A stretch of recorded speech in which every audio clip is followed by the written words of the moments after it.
Desde NPS Asociado venimos realizando una serie de entrevistas con distintos profesionales acerca del área de recursos humanos, la movilidad internacional de directivos y empleados y cómo todo ello incide en la persona y la productividad. En esta ocasión nos hemos interesado en la parte académica, de cómo afecta la movilidad a este campo en maestros y estudiantes, extranjeros y nacionales frente a diversas culturas. Para ello hemos entrevistado al profesor Juan Carlos Barceló, licenciado y máster en Dirección de Recursos Humanos, consultor y formador en Recursos Humanos y Marketing Digital para redes sociales. Profesor, ¿cómo afecta la movilidad internacional a estudiantes y profesores en el entorno académico que llega a las aulas españolas? Bueno, creo que la movilidad internacional afecta positivamente siempre. Es decir, creo que en este mundo en el que estamos, que es un mundo globalizado, en el que bueno, todos estamos tan súper conectados, ¿no? Hoy en día con toda la tecnología, afecta positivamente. Creo que todo lo que sea gente que venga de otras culturas u otros países, o nosotros que vayamos a otros países, creo que siempre enriquece tanto la educación como la formación, como la sociedad. De hecho, España es un país lleno de mezclas, ¿no? Queramos o no queramos, siempre históricamente ha sido así.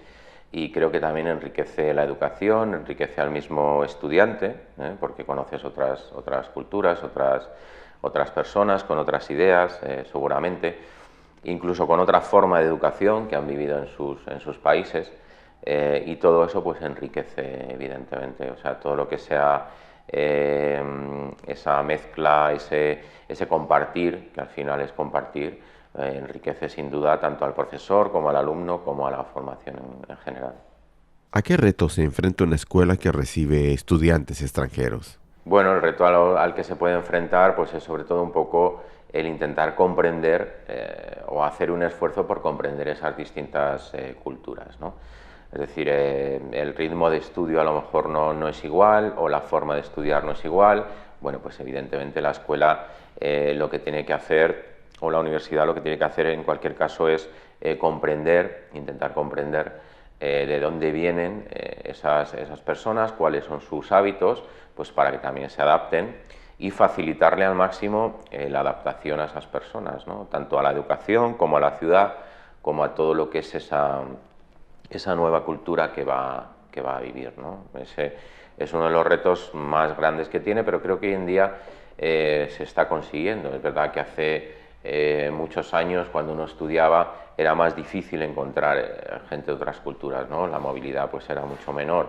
Hoy en día es difícil que en cualquier curso de los que yo doy que no te encuentres alumnos de cualquier país, ¿no? Del mundo.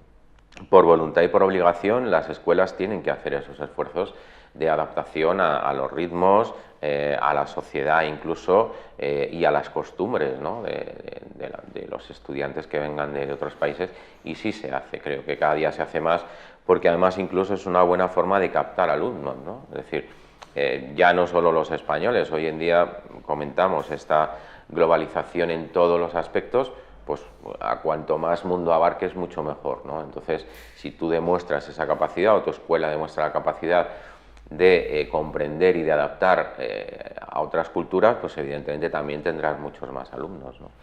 ¿Qué valor añadido aporta contar un servicio de consultoría externa que pueda ayudarles a resolver dudas sobre permiso de trabajo del profesorado y de estudio del alumnado?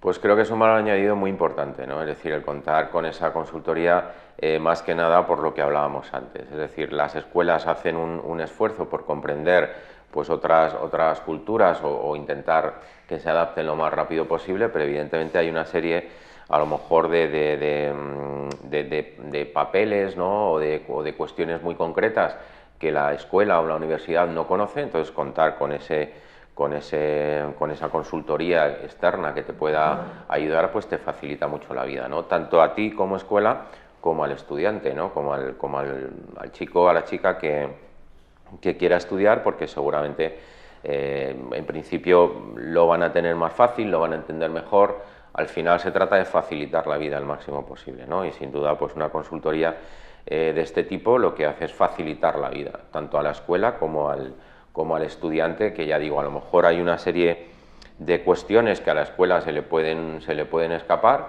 pero la consultoría pues estará mucho más metida y mucho más centrada en esos temas, y creo que siempre es positivo, es un valor añadido importante. Desde su experiencia como profesor, ¿cuál es el error más frecuente que se comete en recursos humanos en la movilidad internacional?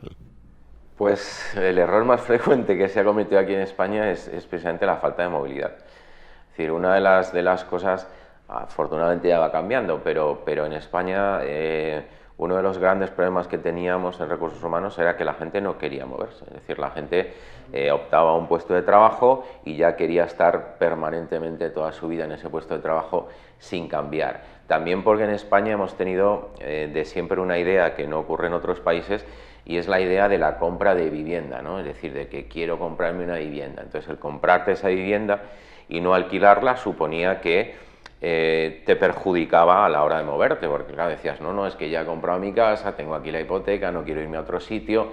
Bueno, afortunadamente esto con los millennials y con las nuevas generaciones ha cambiado esa idea, entonces facilita también a recursos humanos pues que puedas, que haya mucha más movilidad internacional, ¿no? Al mismo tiempo también es verdad que en España teníamos un déficit muy grande en cuanto a idiomas, pues porque es algo que nunca se ha llegado a enseñar muy bien en España, que también con los años ha ido cambiando, y hoy en día pues es verdad que las nuevas generaciones, casi todas, pues cuentan con un nivel de inglés que te permite, como recursos humanos, el poder enviarlos a otros países, ¿no? Entonces el error fundamental era esas dos carencias que teníamos, que ya bueno, se van solventando. Y claro, esos errores ¿a qué llevaban también? Pues a que no conociéramos otras culturas, que no conociéramos cómo se trabajaba en otros países, qué cosas se aplicaban en recursos humanos en otros países, que bueno, afortunadamente todo eso, ya digo, con las nuevas generaciones va cambiando, y bueno, ahora sí es más fácil el poder decirle a la gente que trabaja o a los trabajadores que trabajan contigo que hay otras opciones, ¿no? de trabajar en otros países, de conocer cómo se trabaja en otros países y fomentar esa movilidad, ¿no? ¿Cómo enriquece un entorno multicultural el mundo universitario desde el punto de vista docente? Yo creo que enriquece 100%. Es decir, yo creo que hoy en día es absurdo negarse a eso, ¿no? a que haya que compartir con otras culturas, que haya que convivir con otras culturas, que eso creo que es indudable, que todos reconocemos ya que enriquece, salvo, bueno, mentes muy cerradas, ¿no? Pero no solo en España, en otros países también los hay, ¿no? Que piensan que bueno, que cada uno en su sitio es mejor. No, yo creo que no. Yo creo que todo lo que sea la movilidad internacional, todo lo que sea alumnos de diferentes países, profesores de diferentes países, de hecho se fomenta cada día más en España el intercambio, ¿no? Entre estudiantes. Bueno, hay gente de los institutos que se va un tiempo a otros países, o gente de otros países que vienen aquí. En la universidad se hace lo mismo ya también, ¿no?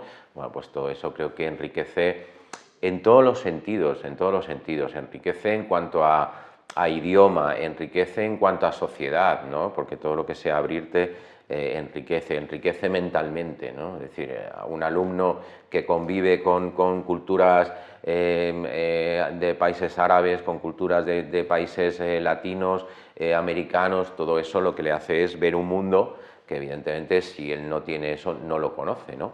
Porque también es muy diferente conocer por los libros que conocer luego en la realidad, ¿no? Y al final el resto de culturas, el resto de personas, lo que te va aportando es un bagaje, ¿no? Un bagaje, tanto como profesor, como alumno, como en todo, ¿no? Entonces yo creo que se fomenta cada día más, y es muy importante ese intercambio, y además cada vez desde más jovencitos, ¿no? Es decir, yo conozco alumnos de secundaria, bueno, pues que ya hacen sus intercambios, se van un tiempo a Irlanda, un tiempo a Francia, bueno, pues un poco a compartir, no solo a aprender el idioma, sino también a aprender un poco del resto de culturas, ¿no? Y además, un poco también ya por incidir en un tema que yo creo que nos preocupa mucho a todos, y como profesor y bueno, que trata con gente joven, me preocupa mucho, es un poco el tema de precisamente lo que estamos viviendo, todo este tema del terrorismo internacional, ¿no? Es decir, que ¿eso a qué se debe? Bueno, pues a que desgraciadamente hay gente que se cierra mucho en un tema, ¿no? Entonces,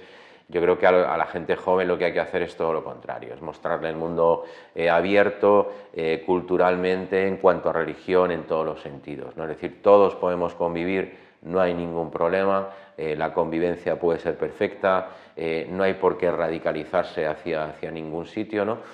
Y creo que precisamente la movilidad la movilidad ayuda al conocimiento, y el conocimiento al final lo que hace es evitar la radicalidad y la sinrazón, ¿no? Entonces creo que todo eso al final lo que ayuda es a que la gente joven pues tenga una mente mucho más abierta, ¿no? Y aparte, cuanta más cultura, cuanto más aprendan, cuanto más estudien, cuanto más conozcan, pues más difícil de manipularlos y de engañarlos, ¿no? Y de que tengan su propio criterio, ¿no?